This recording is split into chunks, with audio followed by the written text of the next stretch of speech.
Hello students, welcome to my YouTube channels. आज हम करने जा रहे हैं एनसीईआरटी 9 चैप्टर 9 की एक्सरसाइज 9.3 का क्वेश्चन नंबर 7।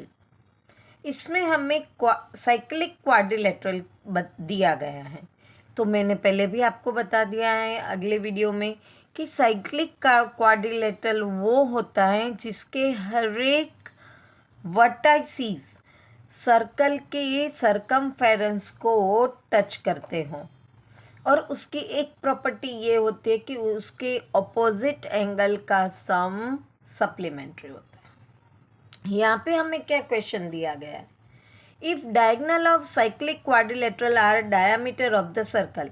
अब देखो यहाँ पे मैंने फिगर में एक साइक्लिक क्वाड्रिलेटरल ड्रॉ किया हुआ है और उसके ये जो दो डायगोनल हैं वो उन्होंने बताया है कि वो सर्कल का डायमीटर है।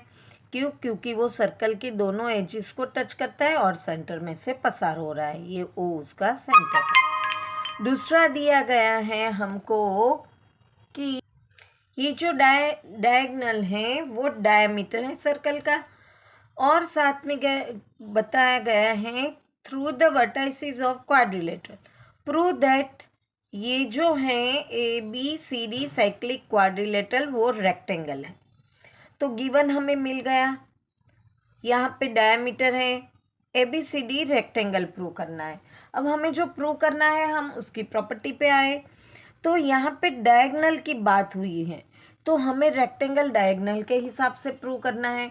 तो रेक्टेंगल की डायगोनल की प्रॉपर्टी ये है कि डायगोनल्स आर इक्वल होते हैं और वो बाइसेक्ट भी करते हैं। बाइसेक्ट यानी ओ ए इक्वल टू ओ सी होता है और O B equal to O D होता है। तो ये दो कंडीशन अगर हम प्रूव कर दे तो ऑब्वियसली ये रेक्टेंगल बन जाएगा। यहाँ पे इंफॉर्मेशन हमें डायगोनल थ्रू दी गई है तो उसी के थ्रू हमें इसको प्रूव करना है। तो यहाँ पे हम लिखेंगे A B C D is a cyclic quadrilateral. अब वो साइक्लिक क्वाड्रिलेटरल हैं वो हमें दे दिया गया है तो उसकी प्रॉपर्टी में हमारे पास है साइक्लिक क्वाड्रिलेटरल हैं और उसकी जो डायगोनल है, diagonal of it are the diameter of the circle, diameter of the circle. ठीक है, ये हमारा इतना प्रूव हो गया। तो अगर ये डायामीटर है तो हमें पता है कि कोई भी एक सर्कल के चाहे जितने भी डायामीटर हो सबका मेजरमेंट इक्वल होता है। तो यहाँ पे लिखेंगे therefore A C equal to A B, sorry B D. अब हमें यहाँ पे बात हुई थी कि उसके डायगोनल हम इक्वल प्रूव करेंगे। तो ये फर्स्ट रीज़न है कि डायगोनल हमने इक्वल प्रूव कर दिए क्योंकि वो डायमीटर थे। दूसरी कंडीशन हमें बतानी है ओ ए ये बाइसेक्ट करते हैं। तो अब देखो ये ओ है वो सेंटर है सर्कल का, तो ओ से ए लेके हमारी जो ये लाइन सेगमेंट है वो क्या है, सरकमफेरेंस को टच करती है तो रेडी कहलाई।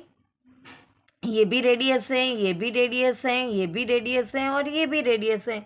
तो ये पूरा बी डी, अब अभी एक ही सर्कल की चाहे जितनी भी रेडियस हो सभी इक्वल होती है। तो यहाँ पे ओ बी और ओ डी दोनों रेडियस है तो इक्वल होगी। ऐसे ही ओ सी और ओ ए भी रेडियस है तो ये चारों की चारों इक्वल होगी। तो यहाँ पे हम लिख सकते हैं कि इन A B C D O C O D O B and O A R radii, radius को प्लूरल में रेडी बोलते हैं, रेडी ऑफ अ सर्कल। और हमें पता है सब रेडियस एक सी होती है। Therefore O A equal to O B equal to O C equal to O D equal to R. अब ये हो गया है तो हमें डायगोनल के दोनों पार्ट, यानी कि अगर बी डी है तो ओ बी और ओ डी इक्वल प्रूव करने हैं, ओ सी और ओ ए इक्वल प्रूव करने हैं। Therefore O A equal to O C and O B equal to O D. ये सेकेंड रिजल्ट हुआ। अब रिजल्ट 1 और 2 पर से हम प्रूव कर सकते हैं। From 1 and 2 ABCD is a rectangle। हो गया प्रूव, हैंस प्रूव। अब देखो, इसको प्रूव करने की बहुत सारी मेथड होती हैं। अब ये जो BD है वो डायमीटर भी है और ये सर्कल को 2 पार्ट में डिवाइड भी करता है। तो ये BD के बाद ये BDC एक एंगल बना। तो ऐसी सर्कल की प्रॉपर्टी है कि अगर हाफ सेमी में, यानी कि सेमी सर्कल के अंदर जितने भी एंगल बनते हैं वो राइट एंगल होते हैं। तो हम ये राइट एंगल की प्रॉपर्टी से भी प्रूव कर सकते हैं, पर यहाँ पे हमें डायगोनल की इंफॉर्मेशन दी थी इसलिए उस हिसाब से हमने प्रूव किया, है ना आसान। यहाँ पे क्वेश्चन नंबर 7 फिनिश होता है। वापस मिलेंगे नेक्स्ट क्वेश्चन के साथ। Till then bye bye student.